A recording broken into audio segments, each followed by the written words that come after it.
So often I'll hear people say that they want to lose weight or they have to lose weight because they just feel better in their body when they do. They can move better, they just overall feel better.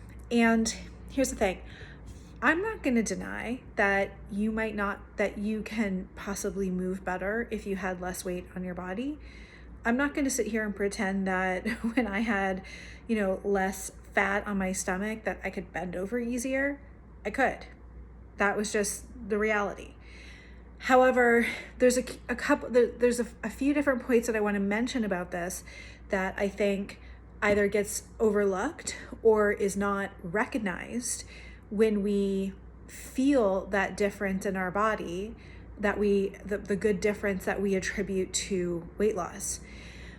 Number one is that we're often doing certain behaviors that promote that weight loss that could actually be positive and good for us. So I'll give you an example. When I was actively suppressing my weight, when I was actively really focused on being thin, I would work out all the time. And I would remember certain days that I'd work out, several days in a row. And I remember feeling really good. I'd be kind of on this streak and I just feel so good in my body. And I'm like, I must have lost weight. For sure I did. And I would get on the scale and I would be so disappointed that I didn't. Because 100% I had made that connection, that feeling lighter, energetic in my body was completely tied with weight loss. So it was important though that I had that experience because that stuck in my mind that so it's possible to feel good in my body and to feel lighter if I didn't even lose weight, to feel more mobile, all those kind of things. So that's number one.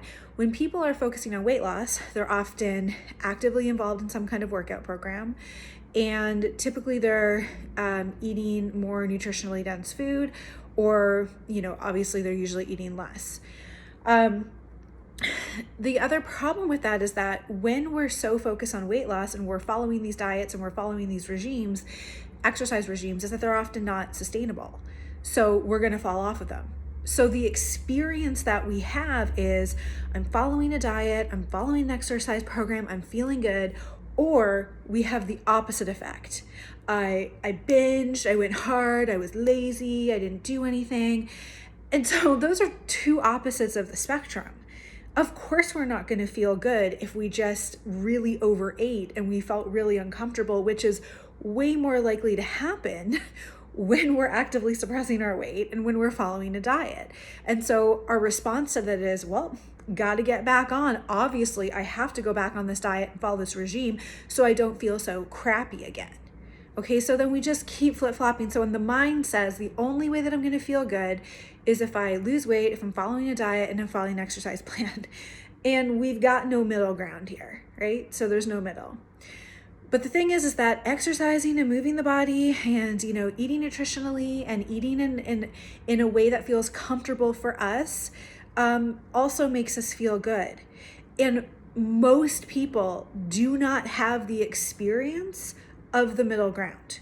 So they cannot believe that they can actually feel good in their body by not losing weight, by not focusing on weight loss. So what was also important to know was that once I stopped suppressing my weight, I gained a bunch of weight. No idea how much because I threw out my scale, but up several sizes. It was uncomfortable, really uncomfortable in my body for a lot of reasons. One of them being, it was I likened it to moving into a new home. I don't know where anything is. The space doesn't feel comfortable. It's not really filled with all my stuff yet. It's not really mine. It's awkward. I don't feel at home. Well, if there's a change in our bodies, it takes time to get used to. We're not going to feel at home with it. So there's that. Usually most of us will never get through that period enough to then say, okay, I can work with this. I can live with this. And it's not just living with it. We can actually find a really nice, happy place where we're comfortable and we feel good in our bodies through finding movement and eating that's actually matches our lifestyle and our desires and is holistic. So, I mean, thankfully, that's the place I've got to now. And I've had the benefit of being able to see that I can still feel really good. That same feeling I had gotten from when I used to work out when I was thinner to when I work out now, I get that same feeling. I feel great in my body. I feel light. I feel energetic. I can move. So it can't be the weight itself that caused that for me. Otherwise, I wouldn't have that similar experience. The other aspect to it then is, well, people will say, yeah, but if I find this middle ground, maybe I'm not going to lose the weight and I'm still going to feel uncomfortable in my body. And, firstly, what I say is everybody's decision is their own, right? So you need to do what you need to do. I just look at what's the cost. What is the cost of, do you have to go to such an extreme in order to make that happen? Or can you take some time to find that middle ground? And the thing is that finding that middle ground is not comfortable at first, and it takes a long time. And there's a lot of it is emotional work. And let's face it, our culture sucks at feeling emotions. We do not like feeling comfortable. We're often told to not feel our negative emotions. And we've all suffered some trauma at some point in our past. And the reality is that if we have, body image issues, there's some kind of link there, usually, emotionally, at some point. So it means we kind of got to go a little digging into our past. And that's tough work. But to me, finding this middle way is what is sustainable. It's what I now have the ability to be able to listen to myself, to trust my body, to find out what works and doesn't work without having to follow these protocols. And that means that as my life changes, as my body changes, I don't have to change everything around in my life. I can still listen to and find out what feels good to me. So part of it is also, if it's really difficult, like if it just does not come easy to maintain a small, thin body, then maybe that's not the body that is meant for you. Hate to say it, hate to pop this bubble, because we can often hold this ideal of this thin body as this vision for ourselves. And we can chase that for the rest of our lives. And people do.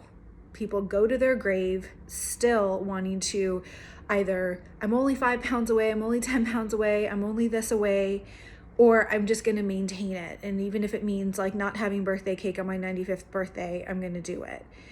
So this is also a letting go process and a grieving process to say, you know what? I'm going to start to feed myself, move in a way, start creating practices in my life that on the inside make me feel good, that is going to find a balance in my life, even if it means I'm not going to have this ideal body or the ideal body that I think I need to have. Can I still find good mobility and movement to the extent that I can in the body that I have now? Because again, it's not all or nothing. And most of us don't have the experience or haven't given it a chance to be in the middle. So I was just going to do like a one little post about it. And I started thinking like, I cannot fit this into a small little Instagram post. But I mean, this is why I do the work that I do. This is why I have my 8-week body acceptance coaching program, is because this work isn't easy and often requires some support. So if you're at a place where you feel like you're ready to find that middle way, that you want to jump off of this, at never-ending diet cycle and find what is real health and wellness for you right now, not based on some external definition, based on the body that you have, based on the lifestyle that you have, based on what feels good to you, then please look at my coaching program and consider if you want to work together, because it can be a big help.